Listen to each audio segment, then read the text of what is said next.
Olá, pessoal. Então, hoje o nosso grupo vai fazer apresentar a delimitação de caracterização. Tá. Oi. Nosso grupo vai apresentar a delimitação e caracterização física de bacia hidrográfica, com os participantes Bernardo, Enzo, Gabriela, Juneira e Tiane.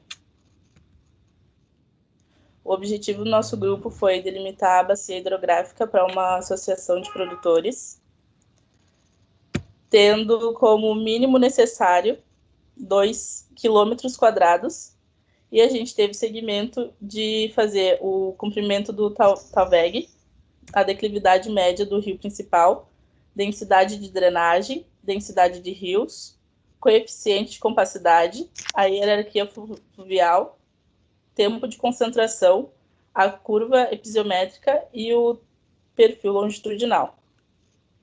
E essas vai ser descrito em cada parte do trabalho, cada um deles.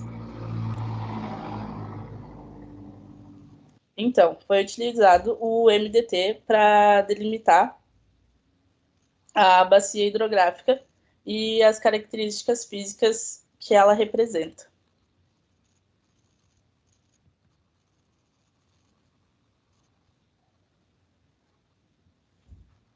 Uma bacia hidrográfica compreende toda a área de compactação de captação natural de água, que isso vai proporcionar o escoamento superficial para o canal e os seus atributários. O limite superior de cada bacia hidrográfica é o divisor de águas, e a delimitação inferior é a saída da bacia, a foz. O comportamento hidrológico de cada bacia hidrográfica é a função das suas características morfológicas. E isso leva em consideração, então, a sua topografia, a geologia, o solo, a cobertura vegetal, entre outras coisas, a fim de entender as suas interações existentes e os seus fatores de forma de processos hidrológicos de uma bacia hidrográfica, tornando necessário expressar as características e os termos quantitativos da bacia. Lembrando que é bem complicado de quantificar certamente a bacia, né? Porque, enfim, fatores naturais.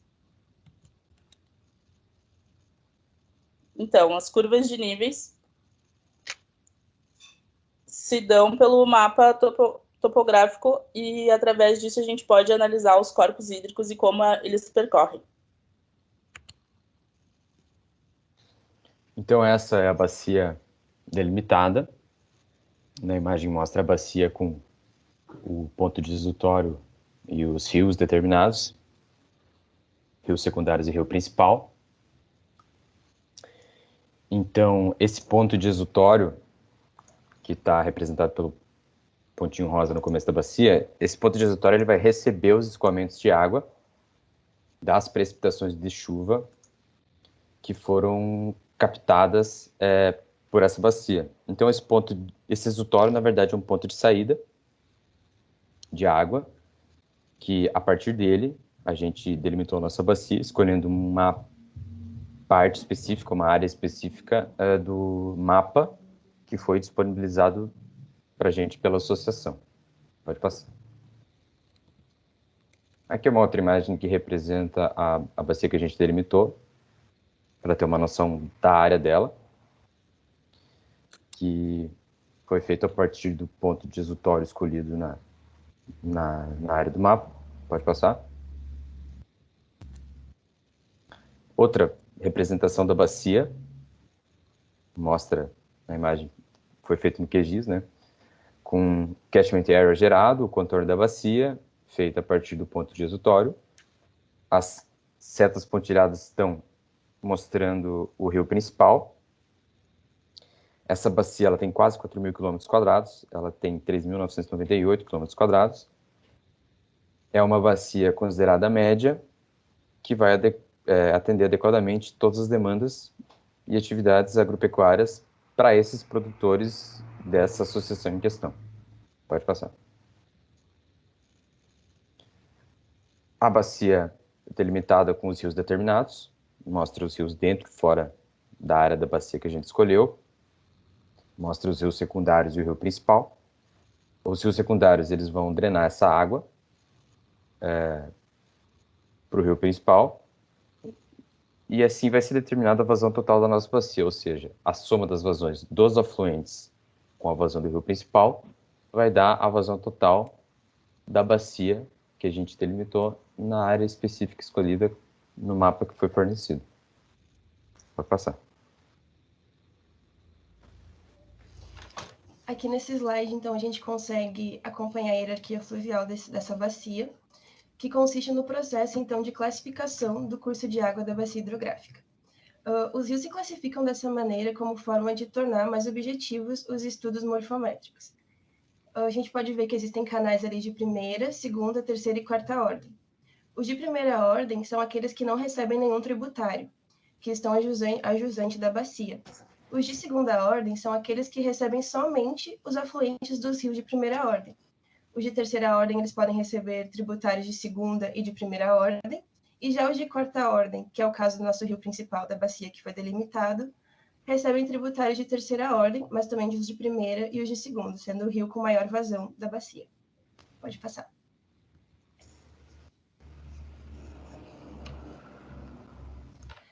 Aqui a gente consegue acompanhar o comprimento do Talweg, então, que é o rio principal, que é de quarta ordem, e é onde temos a maior concentração do escoamento dessa bacia. Com o comprimento, a gente pode saber qual foi o percurso e quanto tempo que a água ela vai demorar para percorrer do montante até a fossa. O comprimento do Talweg, então, encontrado dessa bacia é de 2.992,601 metros. Pode passar.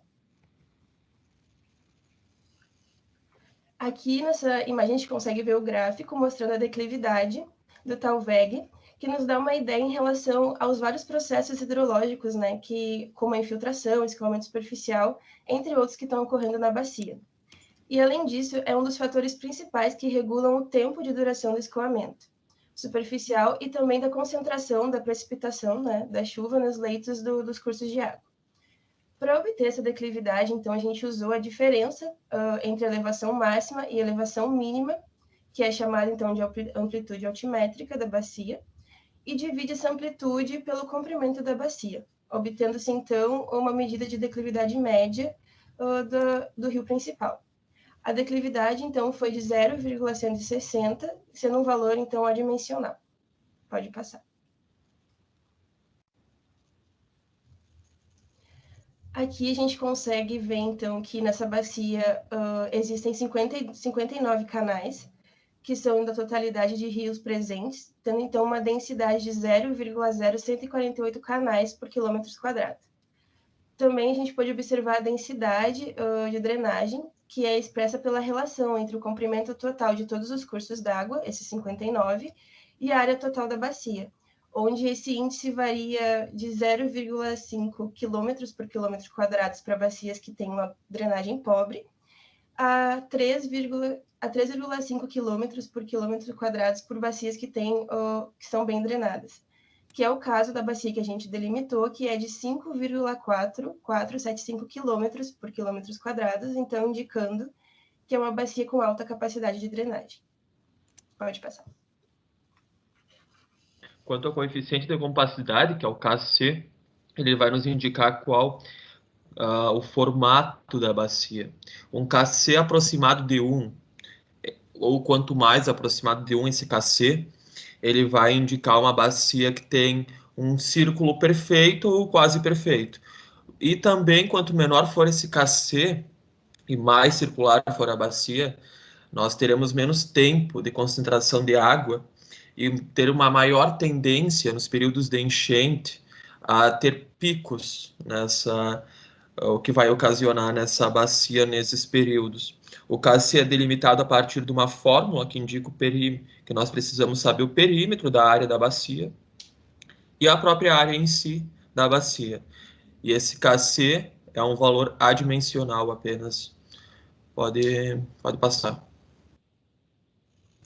O perfil longitudinal é decorrência das curvas de nível que o nosso Talweg, o nosso rio principal, percorre, esse corpo hídrico, e ele vai variar, conforme já foi posto, posto que as cotas, a cota superior, ela gira em torno de 800 metros e a inferior em torno de 300 metros. Então, nosso perfil longitudinal é essa variação topográfica do relevo da bacia. Indica todo por onde passar o Talweg, nós temos uma altura, uma cota. E esse perfil vai sumarizar essas cotas todas que o Talweg percorre durante o seu curso. Pode passar. O tempo de concentração indica quanto será o tempo necessário em minutos que a água precipitada, a montante, quanto mais a montante, né, ou em direção à nascente dos rios, mas também por precipitação da chuva, qual vai ser o período que essa água, a montante, ela leva para chegar até a jusante, no exutório, na foz, né?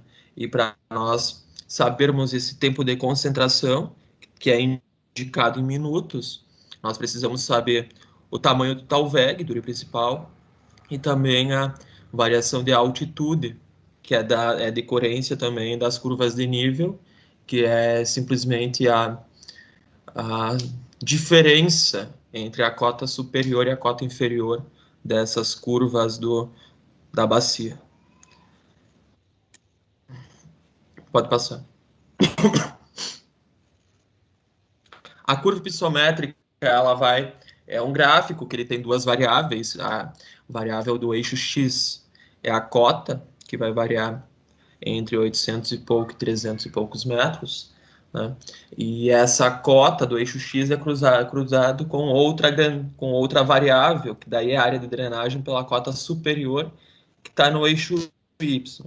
Cruzando esses, nós temos, então, a formação do gráfico da curva hiposmétrica. Ele está representado aí uma variação entre 300 no eixo X até 800, enquanto que no Y ele varia de 0 a 100 nessa nossa curva hiposmétrica.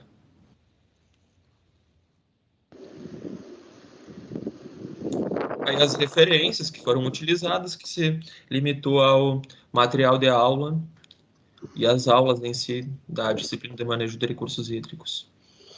E era isso, então. Muito obrigado.